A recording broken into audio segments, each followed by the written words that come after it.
Olá, boa noite, bem-vindo ao 13º episódio do nosso Informando 98.9, o podcast com os colunistas da rádio mais gostosa da cidade. Essa é a segunda temporada e hoje a gente vai bater um papo sobre finanças, economia, é um assunto que está aí latente e o que será que tem a ver com a gente? Tá? Então, vamos bater esse papo. Obrigada a você que acompanha a gente aqui por vídeo, através do nosso portal, através do YouTube, e você que acompanha pela onda das rádios, da rádio da 98.9.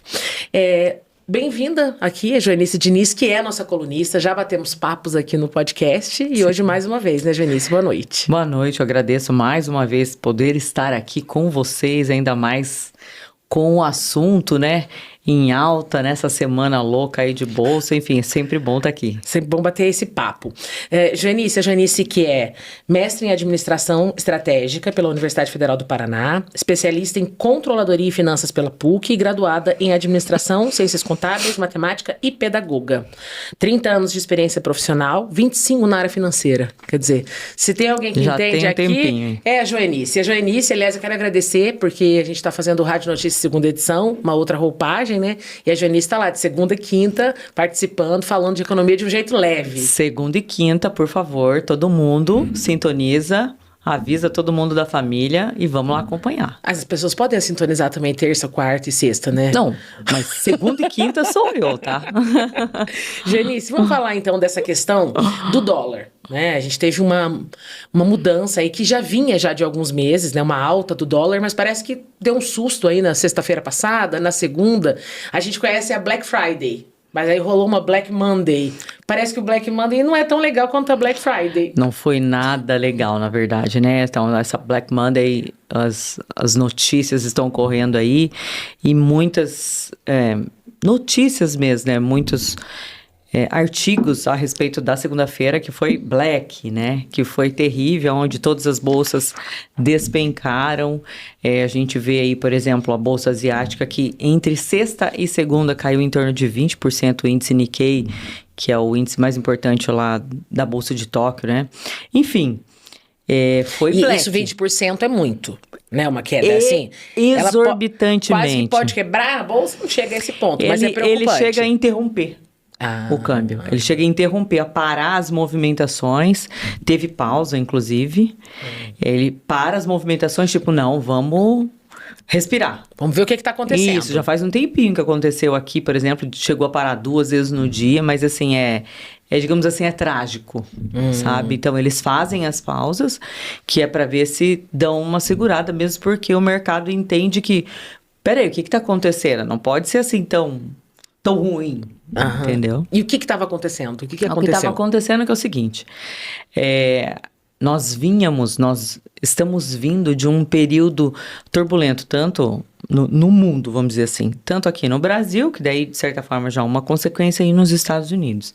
Querendo ou sem querer, quando a gente falou do dólar aí, né, os Estados Unidos, a moeda mundial hoje, referência é o dólar.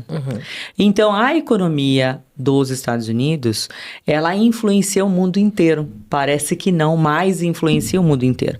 E a gente vem com alguns episódios nos Estados Unidos. Por exemplo, eles nunca tiveram uma inflação, apesar de estar ali na casa dos 3%, que para nós nossa, tá é ótimo, uma delícia, Para eles é alto. E eles têm uma perspectiva de baixo de chegar em 2 e não estavam não estão conseguindo chegar em 2. E aí nós tivemos eventos políticos que ajudaram nisso, né? Que é a questão do Joe Biden, vai, não vai, fica, não fica, enfim, e tudo isso mexe, tipo, e aí o Biden não vai ficar. Como é que vai ficar, né? Daí quem vai entrar? É o Trump? Vai ser melhor? Vai ser pior? Como é que ele vai lidar, né, com tudo? E depois que realmente ficou claro, o Biden não vai ficar, né? E aí, tipo, agora eu tô sem pai nem mãe. É isso mesmo, tô sem pai nem mãe, fiquei lá abandonado, o que vai acontecer com o país? E tá reflexo, assim como no Brasil reflete, somente lá. E aí tem um abençoado de um relatório, né, que todo mês sai, lá chama Payroll, esse relatório, que demonstra o nível de empregabilidade no país. E esse relatório, ele seria pronunciado, né, ele ia sair no final da tarde da sexta-feira. Daí criou-se essa expectativa. E aí... E foi ruim? Foi ruim. O relatório foi ruim. Então, havia uma perspectiva de que nesse relatório tivesse em torno lá de 174 mil vagas, né, de empregos novos no país. Contra 200 e pouco no mês anterior. E, na verdade, alguns noticiários falaram que teve 114 mil.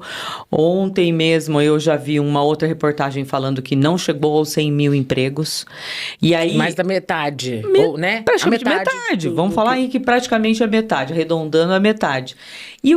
Mas e aí, o pessoal não está empregado lá nos Estados Unidos e dá BO no Japão? E a bolsa que cai? Como assim? E é isso que é muito bacana a gente entender quando a gente fala de educação financeira ou quando a gente fala, por exemplo, de bolsas de valores. A maioria das pessoas, elas não se interessam. Ah, bolsa de valores? Não, eu nem gosto de comprar ação. A conversa é essa. Eu não tenho ação, não tenho interesse nisso, então eu não tenho nada a ver com essa tal dessa bolsa de valores. Eu nem compro ações, o que eu tenho com isso? Mas, gente, reflete 100%. Então, todos os blocos que nós vamos fazer aqui, eu quero que vocês tenham essa consciência e comecem a entender no dia a dia de vocês. Nós vamos falar várias coisas aqui, várias dicas, então fiquem até o final, tá? Do quanto isso interfere na sua vida. Você, digamos que não tem nenhuma ação, né? Não tem interesse em comprar. Não tem interesse em comprar e você vai entender o quanto isso realmente é significativo na sua vida. Não ter, né? Ou diminuir a quantidade de empregos lá nos Estados Unidos, o quanto isso reflete aqui. Vai influenciar a sua vida como um todo. A gente vai falar disso. Janice, explica um pouquinho pra gente o que é a Bolsa de Valores. Tudo bem, todo mundo tem uma ideia do que é, com a mãozinha pra frente, a mãozinha pra cá, tô comprando, tô vendendo, tô comprando. Mas o que ela é? Então, a Bolsa de Valores é um local, digamos assim, onde tem todas essas negociações de ações. Então, essas ações são o quê? As empresas que têm capital aberto. Capital aberto, se eu não tenho capital aberto, eu sou uma empresa, uma limitada, vamos dizer assim, né? A partir do momento que eu tenho capital aberto, eu abri esse capital e aí tem uma série de regras para que eu consiga estar na Bolsa de Valores. Por exemplo, aqui no Brasil, a CVM tem que aprovar, você tem que ter balanços publicados, entre outras coisas. E ali são feitas todas essas negociações. Por que as empresas abrem o capital? Por quê? Porque elas precisam de investidores. Então, por exemplo, vamos falar de uma conhecidíssima nossa, a Petro.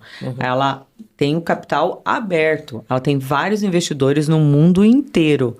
Então, por quê? Os investimentos que ela cultua aqui, digamos assim, são na casa de bilhões, trilhões. É uma coisa assim que, por exemplo, nenhum banco aqui emprestaria.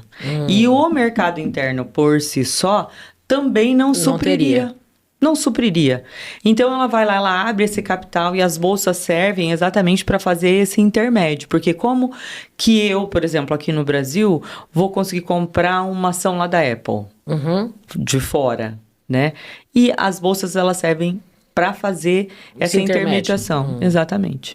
E aí ela faz eu posso ir lá comprar essa ação, né? Ou a minha empresa comprar essa ação, ou então eu posso ser a empresa que estou vendendo e ela que vai fazer essa... Exatamente. E aqui no Brasil é a B3? Só tem a B3? Na verdade, como é que é? A gente chama de Ibovespa, né? É a B3, antiga... né? A Ibovespa, aqui no Brasil é a Ibovespa. Só tem ela? Só tem ela. Fora do país, por exemplo, nós temos várias, por exemplo, nos Estados Unidos, né? A gente fala da Nasdaq. E tem outras, porque aí cada uma tem um nicho. Por exemplo, uma trabalha mais com ações de tecnologia, outra com ações de indústria, e por aí vai.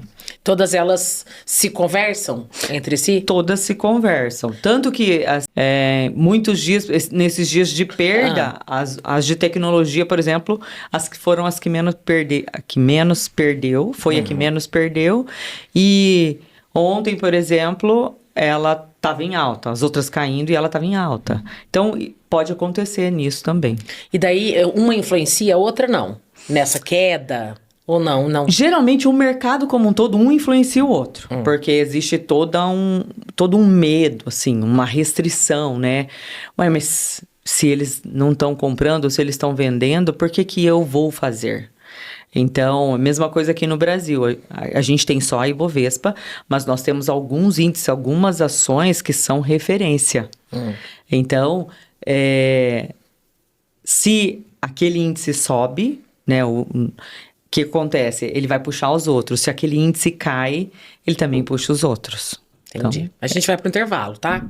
Mas a gente volta já já. Combinado. Então não saia daí, porque tem muito papo ainda, e como a Genice falou, até o final a gente vai dar dicas, falar de como é que isso lá nos Estados Unidos influencia a gente aqui no Brasil. A gente já volta.